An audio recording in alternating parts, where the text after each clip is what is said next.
Bismillah, alhamdulillah wassalatu wassalamu ala rasulillah wa ala alihi wa ashabihi wa man tabi'ahum bi ihsan ila yaumiddin, amma ba'du. Anak-anakku yang dirahmati Allah Subhanahu wa taala. Alhamdulillah, sekarang kita belajar kembali di pelajaran akidah. Sekarang kita masuk kepada bab 2, beriman kepada Muhammad sallallahu alaihi wasallam sebagai rasul, beriman kepada Nabi Muhammad sebagai rasul. Ya, karena Nabi Muhammad adalah salah satu rasul dan salah satu nabi, dan yang dikatakan yang paling mulia, yang paling pemimpinnya para rasul. Baik, beriman kepada Muhammad sallallahu alaihi wasallam. Beriman kepada Nabi Muhammad memiliki makna tiga makna. Yang pertama, mengenal Rasulullah Muhammad. Yang kedua, mencintai beliau sallallahu alaihi wasallam. Yang ketiga, menyalurkan segala kemampuan, tenaga, pikiran, uang dan segala yang ada untuk menegakkan risalah beliau. Baik. Makna yang pertama, mengenal Rasulullah sallallahu alaihi wasallam. Cara mengenal Nabi yaitu menerima petunjuk dan agama, mempercayai semua yang diberitakan Nabi, mematuhi perintahnya, menjauhi segala larangannya, serta ridho dengan keputusan Rasulullah SAW. Kemudian yang kedua, mencintai beliau. Caranya yaitu dengan ittiba, mengikuti beliau, mendahulukan beliau dibanding seluruh umat manusia. Yang ketiga, segala kemampuan, tenaga, pikiran, uang dan segala yang ada itu dikerahkan atau diberikan kepada kepada agama untuk menegakkan risalah beliau, menegakkan Islam dengan keikhlasan, kesabaran dan kesungguhan. Kita melanjutkan dakwah Nabi sallallahu alaihi wasallam kepada seluruh umat manusia. Ya.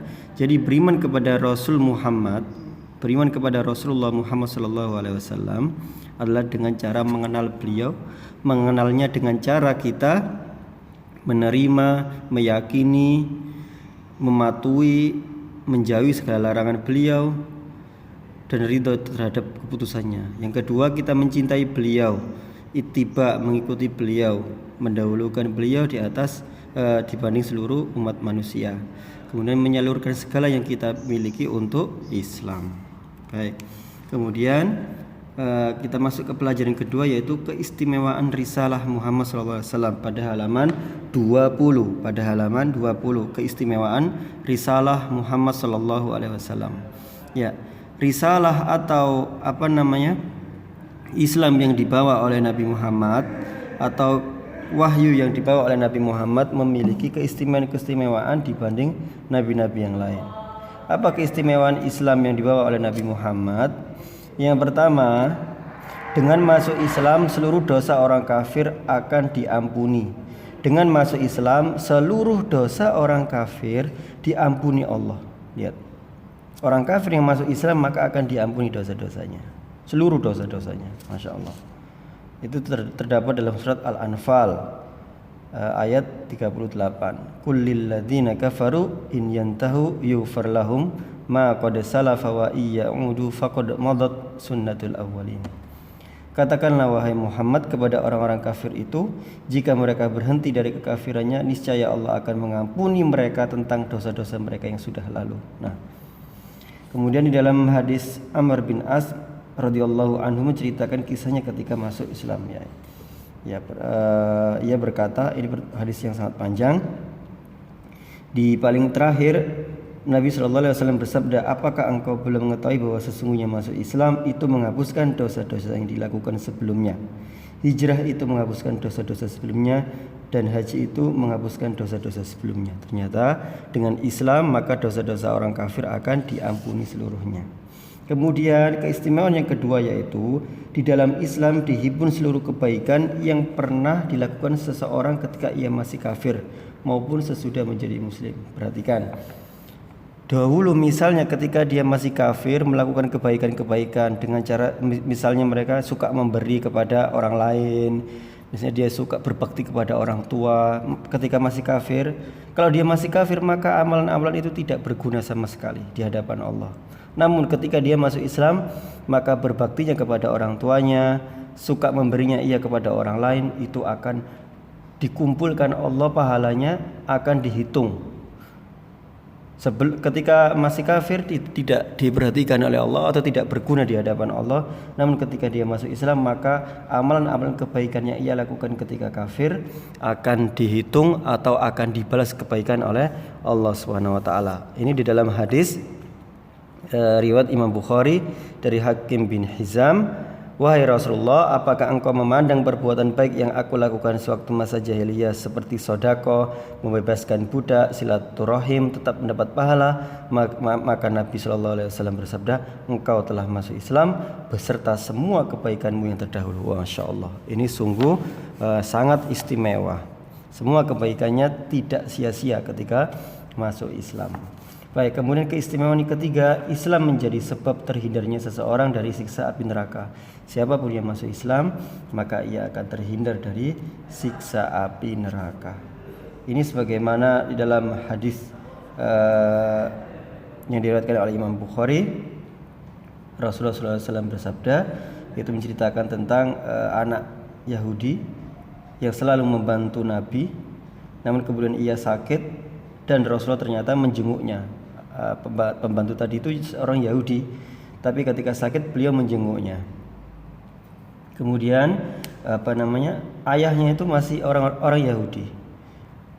Ternyata Rasulullah SAW di saat sebelum meninggal lelaki tadi itu, yang pembantunya tadi atau anak kecil tadi itu sebelum meninggal, didakwai oleh Nabi SAW agar masuk Islam. Namun ternyata anaknya tadi itu merasa tidak enak dengan ayahnya. Kemudian ayahnya pun berkata kepada putranya yang Yahudi tadi, taatilah perintah Abul Qasim, maksudnya taatilah Nabi Muhammad. Kemudian akhirnya pun lelaki tadi pun bersyahadat dan masuk Islam di hadapan Rasulullah SAW. Ternyata kemudian Nabi SAW berkata tentang anak tadi, "Segala puji hanya milik Allah yang telah menyelamatkannya dari siksa api neraka." Maka seseorang yang masuk Islam maka akan terhindar dari api neraka. Dan keistimewaan yang keempat, kemenangan, kesuksesan dan kemuliaan hanya terdapat dalam agama Islam. Sabda Rasulullah SAW, "Sungguh telah beruntung orang yang masuk Islam dan diberi rezeki yang cukup, dan Allah memberikan kepadanya sifat qanaah yang selalu merasa cukup dan puas atas rezeki yang ia terima." Kemenangan dan kesuksesan dan kemuliaan hanya terdapat dalam agama Islam, tidak terdapat di agama-agama yang lain. Kemenangan dan kesuksesan dan kemuliaan tidak terdapat dalam agama-agama yang lain. Yang kelima, Islam menjadi pedoman, petunjuk dan rahmat untuk semua sisi kehidupan manusia secara lengkap sampai kiamat. Semua ada di dalam Islam. Sampai di masalah ke kamar mandi pun diatur dalam Islam. Apapun diatur. Kemudian yang keenam, Islam menegakkan keadilan sesuai dengan fitrah manusia, menjadi sebab selamat dan baiknya hidup di dunia sampai akhirat. Ya, ini keistimewaan Islam sebenarnya banyak, namun diringkas di sini menjadi 6 saja. Baik. Kemudian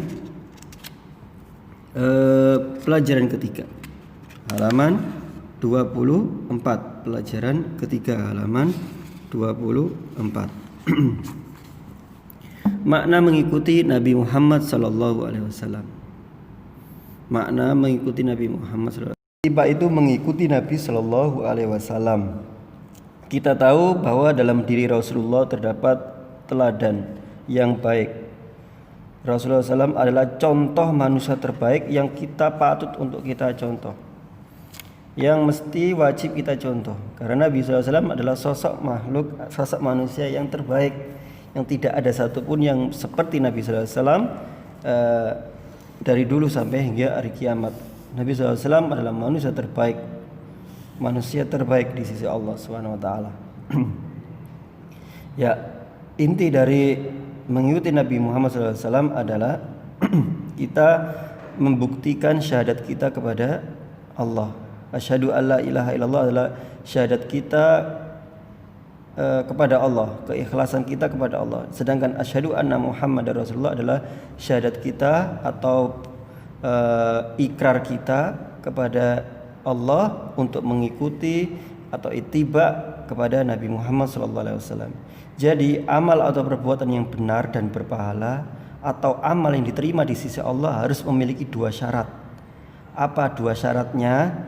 Yaitu pertama ikhlas dan yang kedua ittiba atau mengikuti Nabi. Saya ulangi, amal yang diterima di sisi Allah ada dua syarat. Kalau tidak ada dua syarat ini maka amal kita akan sia-sia. Yang pertama ikhlas, hanya karena Allah, amal perbuatan itu dilakukan hanya karena Allah. Yang kedua ittiba, yaitu mengikuti contoh Nabi Muhammad SAW. Meskipun ada seseorang yang ikhlas karena Allah, khusyuk sholatnya, namun ternyata sholat zuhur atau sholat subuh 4 rakaat, ya, maka ini tidak mengikuti Nabi Muhammad SAW. Percuma, amalnya tidak akan diterima. Ya, sholatnya khusyuk karena Allah tapi sholat subuh 4 rakaat. Atau ada yang sholat subuh 2 rakaat, rukuknya, sujudnya, doa-doanya sempurna, namun ternyata ia melakukan itu hanya untuk agar orang-orang mengatakan, oh dia orang yang alim, orang yang khusyuk, atau dia tidak ikhlas karena Allah, maka tidak akan diterima. Jadi harus ada dua ini. Pertama ikhlas karena Allah, yang kedua adalah mengikuti Nabi Muhammad SAW. Baik, terima kasih. Semoga bermanfaat. Assalamualaikum warahmatullahi wabarakatuh.